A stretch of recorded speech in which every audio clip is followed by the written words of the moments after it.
all of its tentacles. So I kind of the theme of it is your mobile home, your way, any way you sway.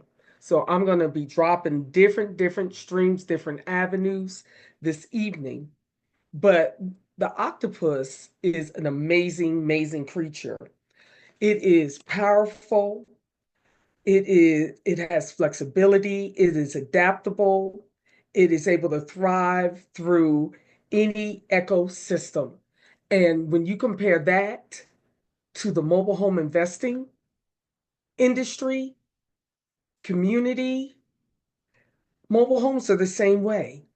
They get overlooked, they get misunderstood, but it's a flexible product. There's adaptability. We pivot all the time. It has the ability to thrive through whatever economic system we're going through, the highs and the low. Everyone always needs clean, safe, affordable housing.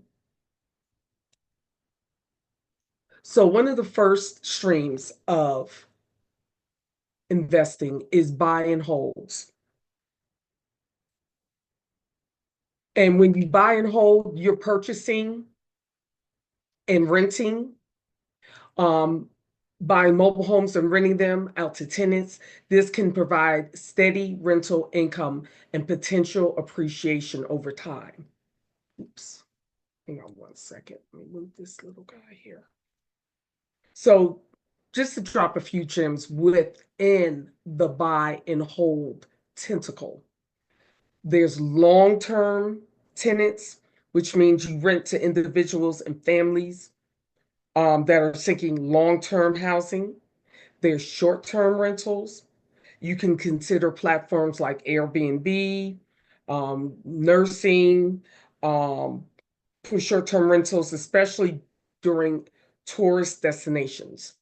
I know that downtown where we're at, Raleigh, is beginning to become a really hub for Airbnbs. Corporate housing, you could partner with a corporate housing company to provide temporary housing for business travelers. I said the nurses, that would actually fall under corporate housing. You can also do student housing, which is near college campuses or rent to students. I know with one of the parks that I deal with in South Carolina, which is Pendleton, Clemson is near there in Anderson. I think it's Clemson. Clemson. And so a lot of times during the same time of year, I get parents looking for mobile homes to buy for their students.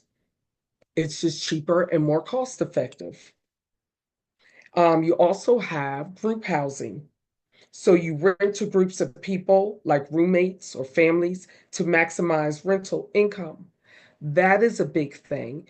And I'm not going to drill too deep into each one, but if you want to talk more about it, I am scheduling one-on-ones and we can talk about whichever stream that you're wanting to do because it really runs deep. This is only surface.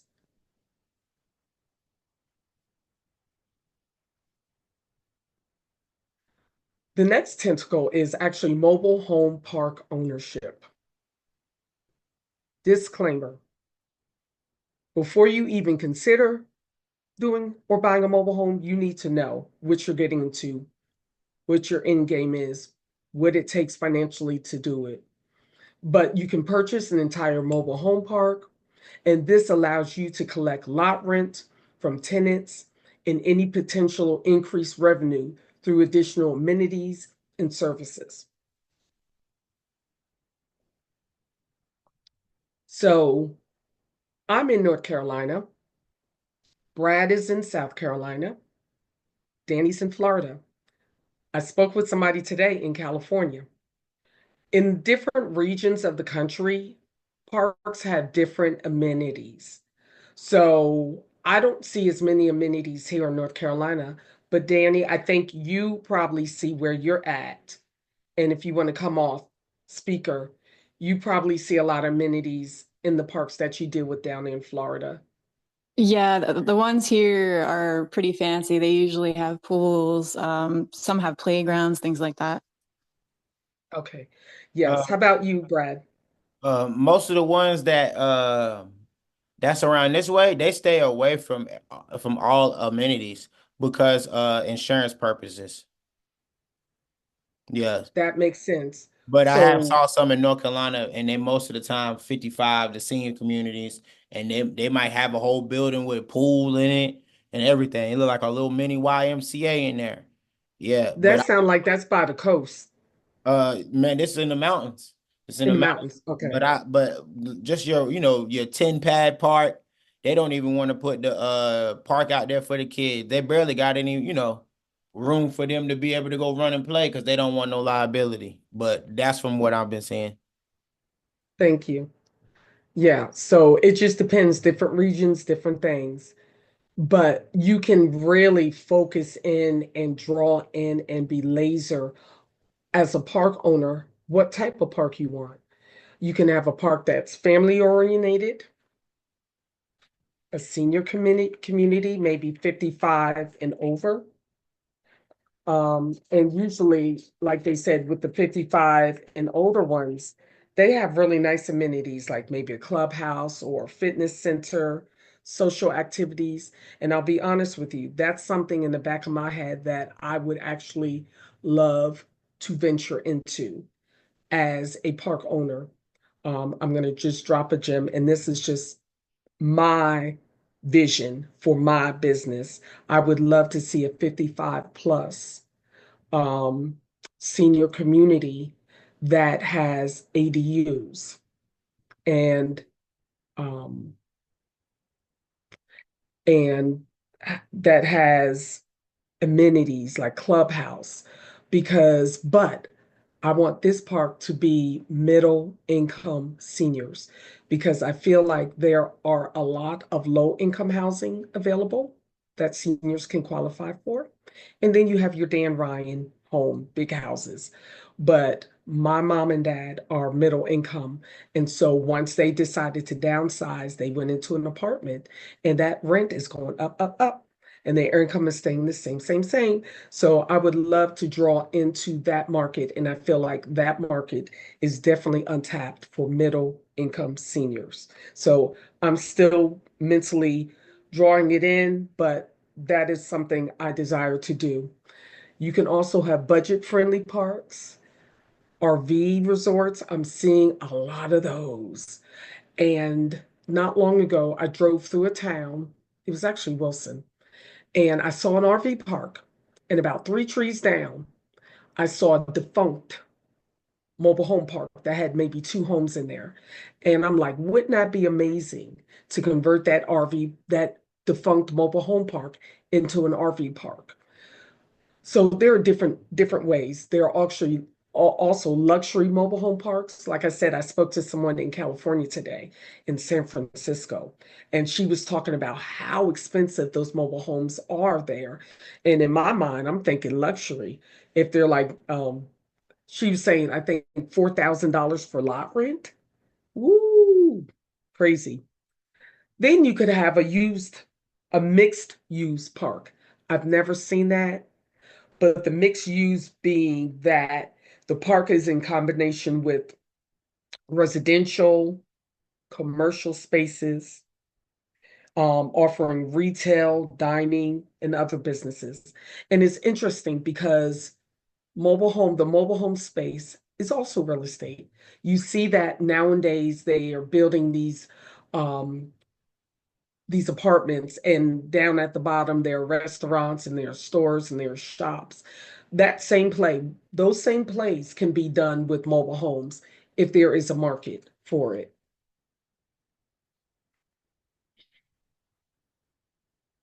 Does anybody have any questions? Okay. No, Angel, I'm loving it. I'm loving it. No questions. you good, Angel? Yep, good. Doing a good Okay. job. All right, thank you. All right, so wholesaling, which is the basic of the basics of the basics. But even within the basics, there's an amazing world within wholesaling. When our newbies come in, we teach the basics. your bandit signs. I love the idea that Angel had this evening about the cards and putting those out. Those are your foundations. And once you get a good foundation, you can pivot all kind of different ways within wholesaling. So as a wholesaler, you find deals and assign contracts, and you identify undervalued mobile homes, and you enter into a purchase contract, and then you assign that contract to the other investor for a fee. So open that up. Imagine doing a double wide on land. You can do that same play. Imagine a mobile home park, wholesaling a mobile home park. You can do that same play. So there are different things within wholesaling that you can do. So in my gyms, you can wholesale in mobile home, you can wholesale in mobile home park owned homes. Um, you can you have your marketing and you have your bandit signs to be able to get leads. And it's amazing when you're driving down the road seeing your own signs. Um, and it's amazing and it's achievement to be able to get your own leads. You can wholesale land also. I'll tell you, I have a relationship with the mobile home dealer, and the dealer, Clayton Homes, always asks me, Danielle, we need you to find some land for us. And I'm like, I don't have time to find land, but that's a niche. I would love to add that as a service at some point, but this is where I am today. And they're looking for land to be able to subdivide. But number one, they want to buy land at a deep, deep, deep cut. So if you're able to find off market plots, land, they can subdivide. They even love seller financing. That is something that they look for, and you will get paid for it. You can also wholesale mobile home parks. So mobile home park investing, um, which is another, like I said, wholesaling mobile home park. You find deals, you sign the contracts, you identify undervalued mobile. I think I made a boo-boo on that. But anyhow, with mobile home investing, you can purchase you can purchase a park and you can manage it, and you can also develop a new park. So I have a mobile home investor that I have a relationship with. I do infill for his park, but he recently shared with me that they are trying to develop a new park, he and his partners. So as an investor, you can purchase, you can manage, you can develop. There are so many different ways. I will say this. When you are wholesaling land, a lot of times they are looking for something that is already developed, meaning, um, does it have the water and septic, or I'm sorry, water and sewer? Does it have um, utilities coming through there? They prefer, because it's very expensive to clear lots and do all those things. I'll give you a prime example. I know an investor that bought 7 lots in a mobile home park community that is real estate. In that community, they have double wides, they have single wides. Some homes are older, some homes are newer, but their play that they're going to do is they're going to bring in double wides, make them FHA, USDA, VA compliant. The lots do have trees and everything, so they are going to clear the lots. And I think 2 lots already have septic. They were lots that had homes on them years ago. So they're going to go in and clear it and get the septic up to par. So those are the type of properties that investors like. but you may come across, you may develop a relationship with an investor who does not mind totally developing the land. So as you go, as you learn and as you study that, and just know what your investors' buy boxes are. Filling a mobile home park, that is a really good stream of income in mobile home. Um, Again, develop those relationships. I am so relationship based, finding out what they want. Like I have one investor. He told me he wanted it out of 3 counties, but they change. So if you make sure you stay in communication with your investors because they change, you know, they just change. So it's important to always get an update as to what their buy boxes are. But as far as doing infill, um, filling a mobile home park involves strategies to attract and retain residents. So I actually do infilling. I use new homes from new home dealers, and I also do used mobile homes. Used mobile homes um, for me are a two-part thing. I do repo, like 21st Mortgage repo used homes to pull into the park. But you can also find a home online that's like maybe 1992.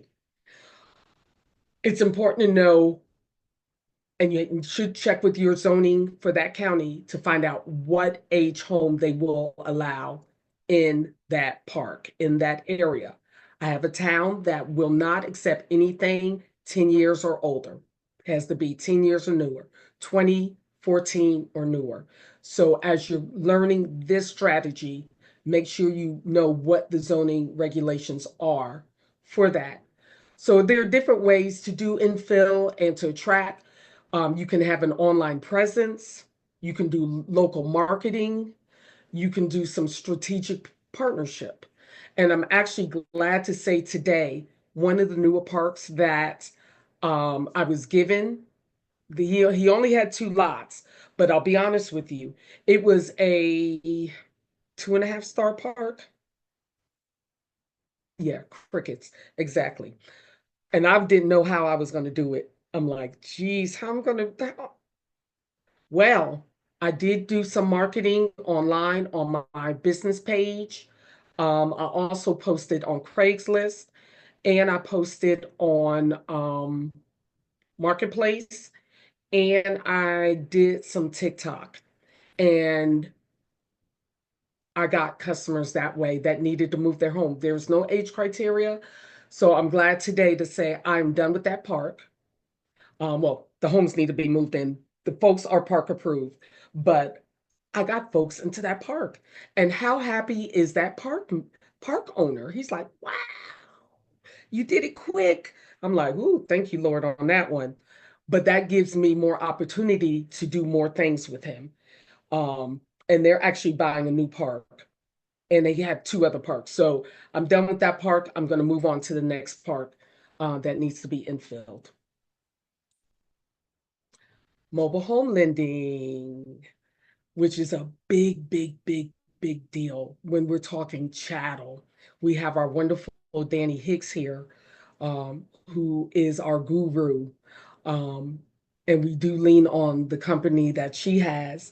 There are other lenders out there. So pretty much mobile home lending provide financing to mobile home buyers acting as a private lender. This can generate income through interest payments. So there are different ways as well. Let me back up here. You can be a lender. You can be a private lender. Um, I have a private lender that helps me with my fix and flips. She taps into her, I think it's 401k or something of that sort. And she gives me a certain amount of terms. And so that is an avenue for someone. I have a friend, I actually suggested this to her, and she's very interested in she wants to be in the mobile home space, but she's not one of those that get out there, put bandit signs, go park to park. She has the funds. How about you being a private lender? So my gems about customers needing financing. Customers, if you have a seller, maybe they'll do seller financing. Maybe you are the seller. Maybe you'll do seller financing. Maybe um, you'll do a lease to own. And I want to differentiate the difference between seller financing and a lease to own. Now, when you are doing a lease to own, the buyer does not own the mobile home initially. You're getting monthly payments that are made, and a portion of that goes towards the purchase. An option fee is a non-refundable and it is paid upfront. If the buyer decides not to purchase that home, they lose all of their money, the option fee and the rent payments, versus seller financing. The buyer owns that mobile home immediately. They're making monthly payments, and those are directed directly to the seller. The seller, if they do desire to set a rate, they set an interest rate, which can be higher or lower than a traditional financing. They usually get the title, but on that title, there will be a lien, and that seller will be the lien holder on that. The seller bears all the risks of default and may need to repossess the mobile home if payments aren't made. So with seller financing, it is foreclosure. With lease to own, it is eviction. So I wanted to make sure I clarify that because sometimes they get interchanged. There's also for customers, private lenders for mobile home purchases, individuals or companies that offer financing outside traditional banks, because we know traditional banks don't do chattel loans. So for investors that are needing money, let's say you want to do a rehab or you have a project, there are private lenders. There are also local real estate investors. So if you are part of like a real estate investment association, that is a great place to meet um, your local real estate investors that are willing to do private lending or be a silent partner or whatever. There's also hard money lenders. They charge really, really high interest rates, but the terms tend to be very, very flexible.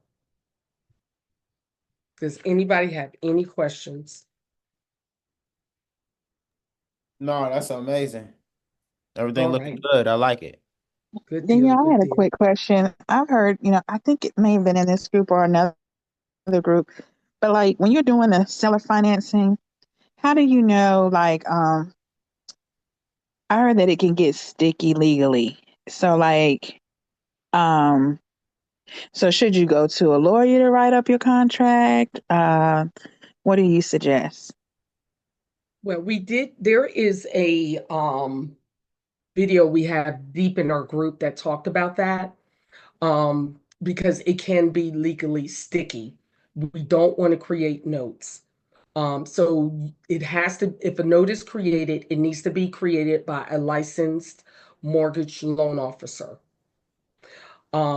We have been referred to ask the underwriter. Is that correct, Danny? Yes, that's correct. I'll call the underwriter. Okay, call the underwriter and they will underwrite your customer's documents and create the note that way. You have any, will you speak on that, Danny, for me? Because Yeah, like on how that works with call the underwriter. as far as creating the note, they create the note. Well, yeah. So you work with Call the Underwriter. What they do basically is the underwriting process. So they're the ones who are going to qualify the borrower. It's up to you to kind of like let the underwriter know what you're looking for, but they'll guide you and make sure it complies with all the federal regulations. So what it is, it's the SAFE Act, and that was in 2008. All the housing crisis, all this happened, and they made it so not anyone can just seller finance. if you do, you're definitely risking a lot, because I know people who have been sued for that. If the borrower defaults and you didn't go through the process correctly, then you could be accused of basically predatory lending. So you call the underwriter when you have a prospect, and you have to have your own seller finance agreement, but they're the ones who are going to kind of guide you through the underwriting process. They're going to do the underwriting, and then they'll approve the buyer and you can sign the paperwork. Thank you so much, Danny. Thank you. Okay. I dropped that So website in the chat too. thank you. Call the underwriter is what it's called. All right. So there are also different other ways you can get into the mobile home space. And a few of these require a licensing. Um, as we know, mobile home movers is like trying to catch a mouse. So there is a need for mobile home movers.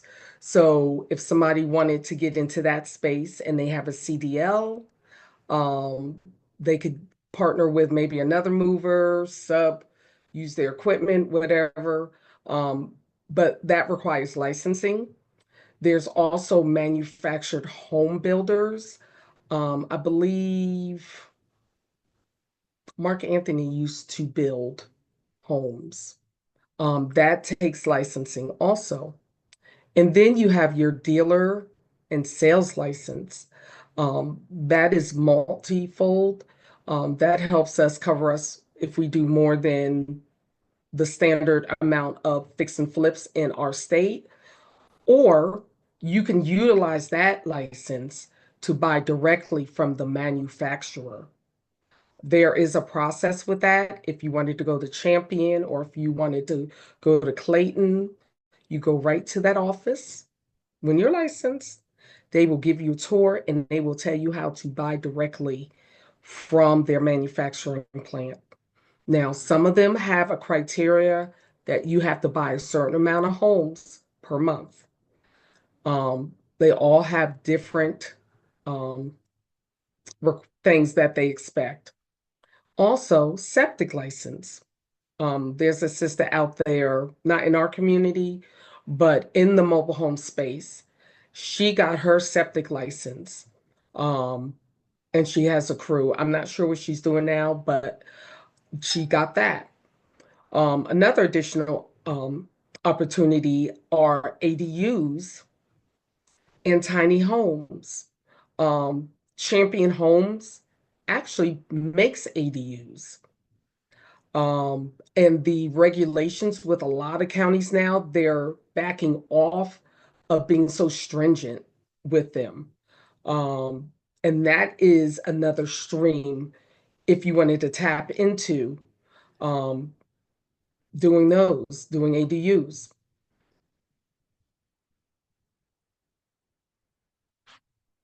So within, when I first started my business, I had a little bit of an identity crisis. I did Toro and I did business credit. Um, and when I was doing business credit, oops, sorry, y'all. When I was doing business credit, um, I had to get a Dun and Bradstreet number. And I also got a SAM, I think it's called a SAM's code. Um, and then I pivoted and went into mobile home um, investing. But within government, there is, if you have a SAM's code, and I'll delve a little bit deeper, there are contracts available, government contracts for mobile home investors. While it's less common for individual mobile home investors to directly secure government contracts, there are potential avenues indirectly to benefit from government initiatives. So some gems are HUD approved housing. So if you're a landlord or if you have a home you want to rent, you could do Section 8 housing.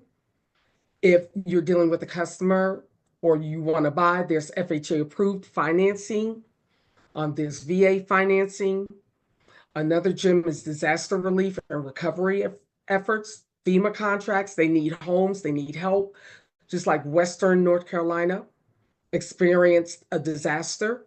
And I know, Brad, you got a lot of calls when that happened. Is that so for people looking for housing? Yeah, I got a lot of calls from that, especially with the from Asheville being not even 45 minutes away.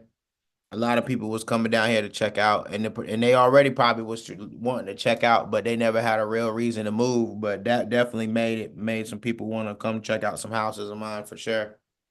Excellent, excellent. Yeah, so things happen and there are contracts. You'll have to kind of take a deep dive on that to see what it would take to do that. There are also state and local government contracts, and then you have military housing. There's a town, Goldsboro, military bases near, mobile home park. You can provide housing, and then there's veteran housing. That's a big need. So to pursue these opportunities, you need to register for your SAM.gov. You obtain necessary certifications and licenses, network with your government agencies, and partner with large contractors. Now, it's important to note that government contracting, huh, Angel? No, it's okay. I'm sorry. I didn't mean. Okay. It's important to note that government contracting is a complex process with specific requirements and regulations. So you need to make sure you're consulting with legal and financial experts that can help you navigate this process. So I want to give you a few additional just runoff ideas as a mobile home investor to build your business because you don't want to do this business as just a hustle. You don't want to just do it as a part-time job. You want this to be your livelihood. You want to succeed. You want to touch the community and change lives. You want to make money and be able also to leave a legacy for your family. And these are just some tips on how to add some different services or some streams.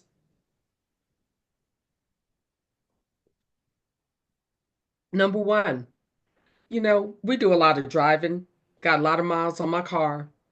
People, oh, I need a mobile home park. I need a lot. You can charge a retainer fee like a broker, like a realtor. We're mobile home realtors. We are brokers. You can charge a retainer fee to source mobile home lots and services for the customers. So, services, you could have a park that has homes that have title issues. I charge for that when I do title issues, help with title issues.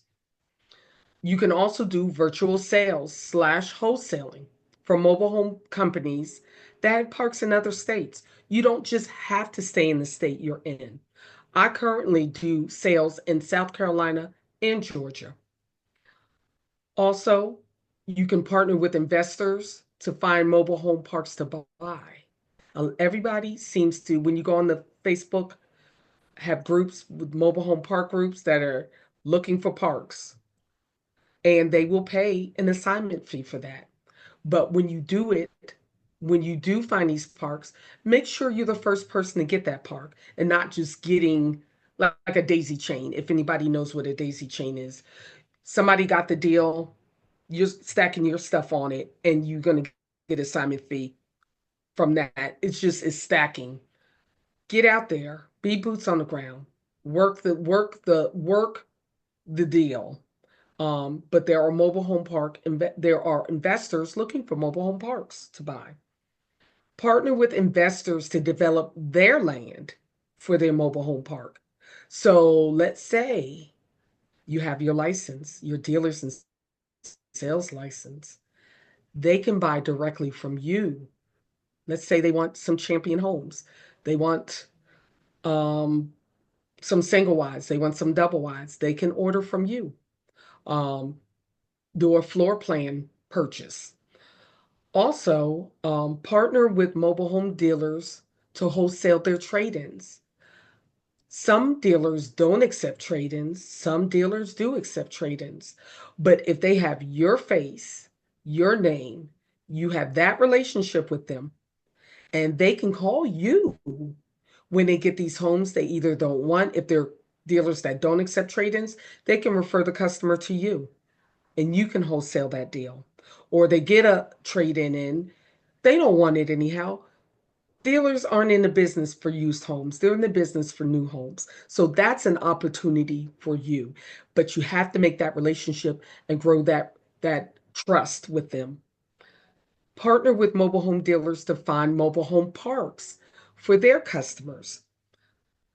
So there's a shortage. I know in my area, closer to the city, to find mobile home parks that accept felons. We're not supposed to talk about that. Yeah, I get a lot of customers that have felons 20, 15 years ago. They they're clean, they're living, they're not doing anything, but they still need clean, safe, affordable housing. And a lot of the parks are tightening up. Not that we're trying to slip folks through, but people still need housing. And so that's an opportunity for you to find a solution to a problem. If it's not a park, maybe you can find land for that family to move to. Another thing is note buying. We talked about note buying last week.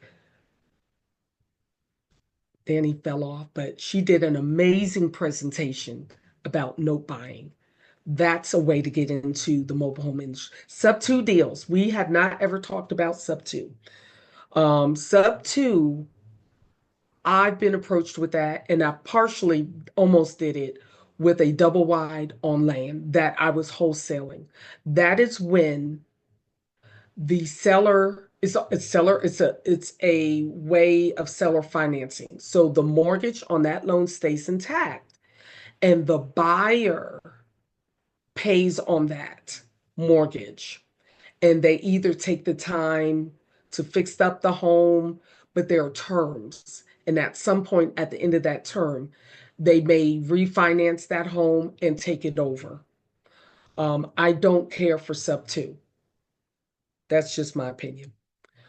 BRRRR deals, which is double wide on land. I know a fella that's done like 5 BRRRR deals. And so BRRRR, he gets double wide on land, he'll fix it up, and then he'll refinance it. And he'll take that money and then buy another one. And that's another way to move through that space. You can also buy land at a very deep discount and develop that land and put a double wide on it and create real estate. There is a market for affordable housing. We know stick built houses have become so expensive, but if you're bringing a home on land and you're coming in with a price that's right under what those stick built homes are, that is a win-win. You can also build a portfolio of park-owned rented mobile homes. I know the company I work for is wanting to sell a portfolio, a group of homes that have renters in them. So you're getting instant cash flow. So that is an opportunity. So when you're doing all these things and you're considering adding to what you do your due diligence. Consider your location. Review your legal and regulatory compliance. Do risk management. Do financial planning. By carefully considering these strategies and factors, you can successfully invest in mobile homes and build a profitable real estate portfolio. So if you're interested or have any questions and want to set up a one-on-one today, let me know. I'm Danielle Ruffin, My company's L&D Legacy, and we do all things mobile homes. Thank you, guys.